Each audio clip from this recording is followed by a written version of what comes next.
Hey everybody, welcome to our video on the temperature and viscosity, or rather the effect of temperature on the viscosity of fluids. So we're going to do this experiment. This is experiment number 2 in our topic of fluids. So we're going to set some things up and see how temperature affects the viscosity or the flow rate of a fluid. So we're going to need a few things. The very first thing you're going to need is a funnel. I've got my handy dandy funnel right here that I'm going to use. I've set this up in a ring clamp and a retort stand. You might need a friend or somebody to help you out with this if you're doing it at home. If you're doing it at home, you might want to look for a cup, put a little hole in the bottom of it that you can use. Probably be a paper cup. You're going to need 2 fluids, and you don't want to use water for this. Water won't show you a big enough difference, so you need to have 2 different fluids. I am going to choose to use some liquid honey and as well some liquid soap. So we're going to use these items and try to see what the effective temperature is on their viscosity. We're going to have some beakers or cups that are heat safe, and the reason that we're going to need some heat safe items is we're going to actually heat up our fluids in these beakers. And of course we're going to need a heat source. So my heat source today is I'm using a hot plate. At home you might want to set up something like a water bath. If you don't know what that is, you may want to talk to your parents. It would be something like a pot of water on the stove that you could put the glass in, as long as you had, again, heat-safe beakers or cups or whatnot to do that at home. So you could put your substance that you're going to heat up, put it right into the water bath on the stove. You don't want to get it too hot, you just want to kind of warm it. So we're going to go ahead and start this, and I'll show you how we're going to set this up. So this is going to be our first trial with our warmed honey. I'm going to fill up the funnel here to our 10 milliliter mark. So there's a mark in this funnel with 10 milliliters. There we go. And we'll start this in 3, 2, 1, go.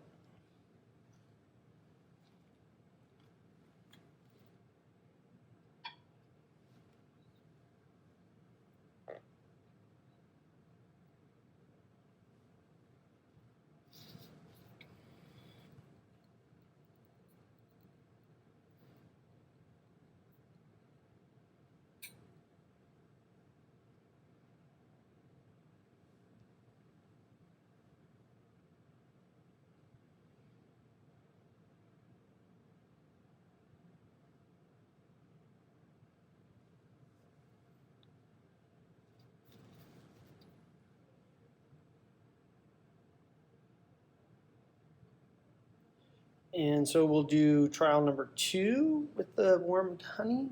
Again, we'll fill it up to our 10 milliliter mark. And 3, 2, 1.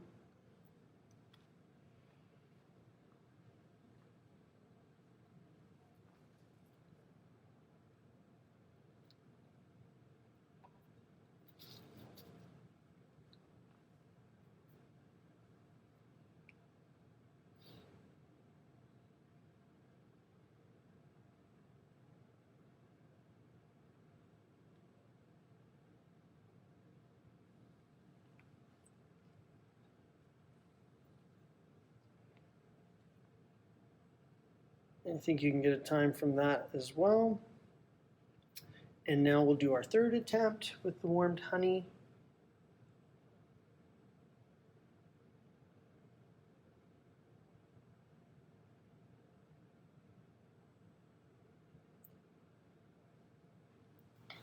And that's our 10 milliliter mark. And 3, 2, 1.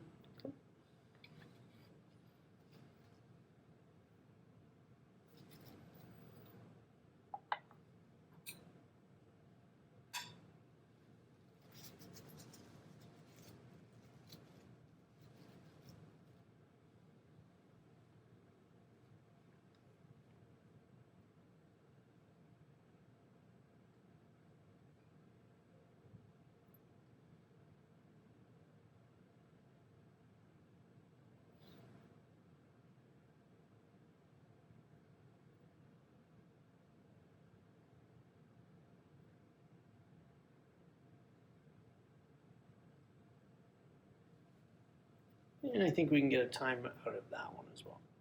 So this is going to be our trials for the heated soap. And so for the first trial, again, same procedure as we've seen in other experiments. We're going to start by filling up to our mark on the funnel. We're going to be looking for 10 milliliters.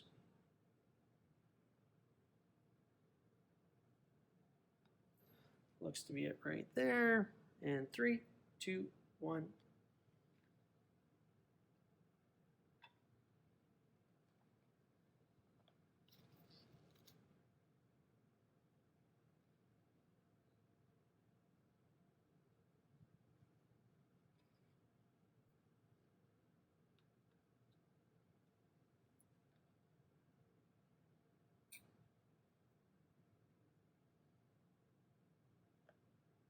Wow, lots of air bubbles stuck in that one. That's so interesting.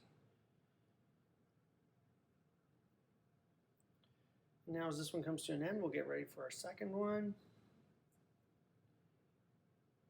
And so again, this is trial number 2 with heated liquid soap.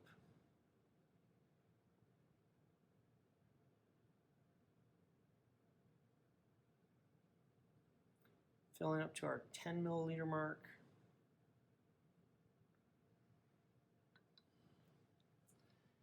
That looks to be about it. And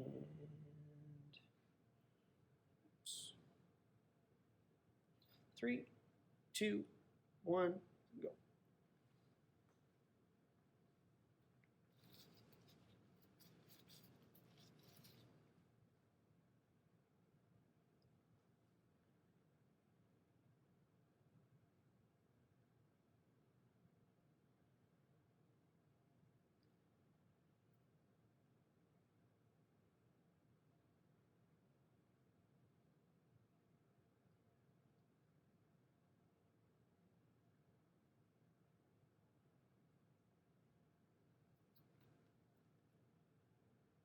As this one comes to a finish, we'll again get set up to do the next trial.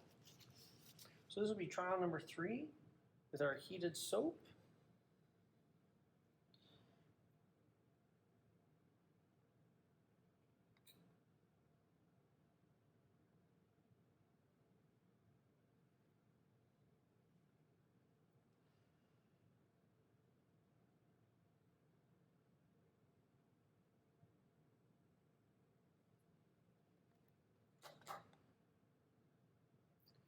Let some air bubbles rise there, see if I need to adjust anything. I think we're good. And 3, 2, 1, go.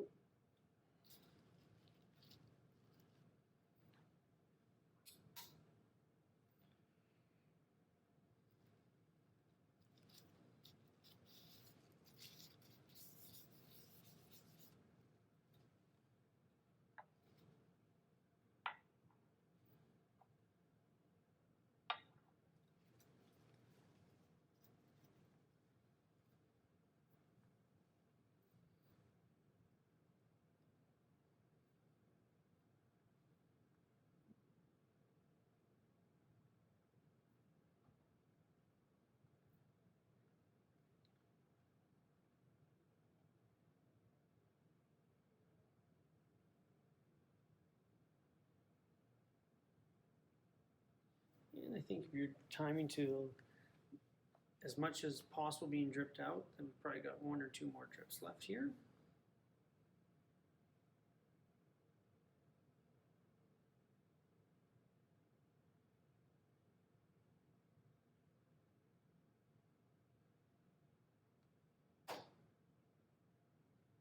I think we'll call it there. Okay, so my first trial here is going to be with the honey. I'm starting to load this in.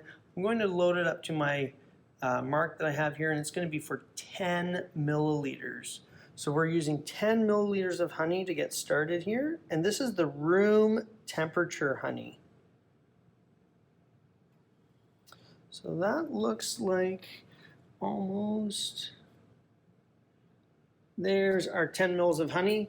And we're going to get that started in 3, 2, 1, go.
So now as we enter the end of this, you can see that there's the top of the honey dripping down through the funnel. It almost looks like an air bubble, but it's not. We've got a lot of adhesion happening between the plastic funnel and the honey that's there. So that may be a source of a small amount of air. I'm not sure we'll get all of the honey out of this, but you'll be able to get a good time for the amount of honey that came out. I would assume that we've probably got about 9 milliliters here at the end. We'll just let it drip a couple more times. I would assume that we've probably maybe lost a milliliter to the adhesion and such there.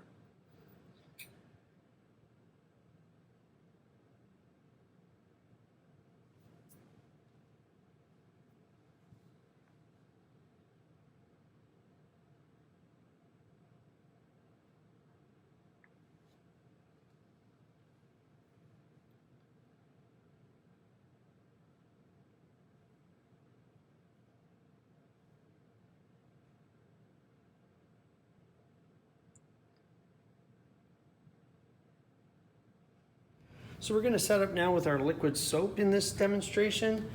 So we're going to again use our marks on the funnel. I've got a mark here for 10 milliliters. So we're going to slowly get this guy set up.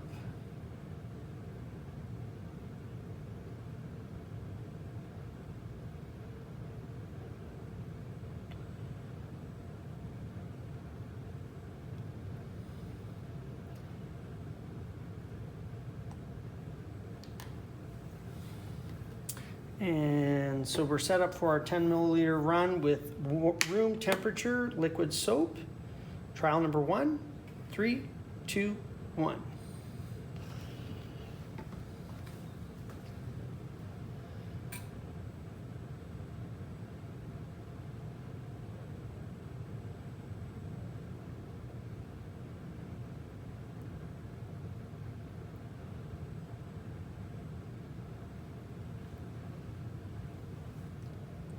This is a really interesting phenomenon we've got happening here at the tip of the funnel. This would be a great classroom discussion. And again, you can see air bubbles moving down through the fluid. But this air bubble is really, really interesting. That would be a great topic for discussion in class.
So the soap seems to have come out fairly clean. There's a small amount still attached to the sides of the funnel through the adhesive properties.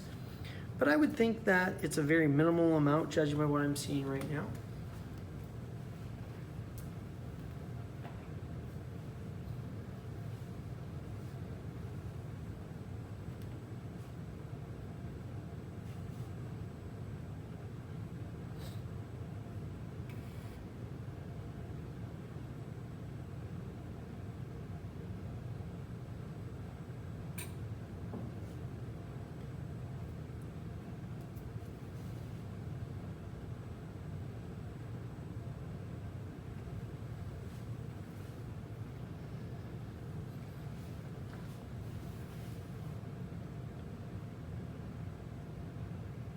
And this looks to be about the last little bit of the soap just hanging on there. So if you're trying to time to the very last drop, this would be at about there. So that's our experiment of the effect of temperature on viscosity and flow rate. So you should have some information now that you can use to do that. You should calculate the flow rates of those different samples based on the experiments that you just saw. And you'll be able to come up with a conclusion of your own as to what happens to viscosity and flow rate when we add heat or increase the temperature of a fluid. Thanks for joining us.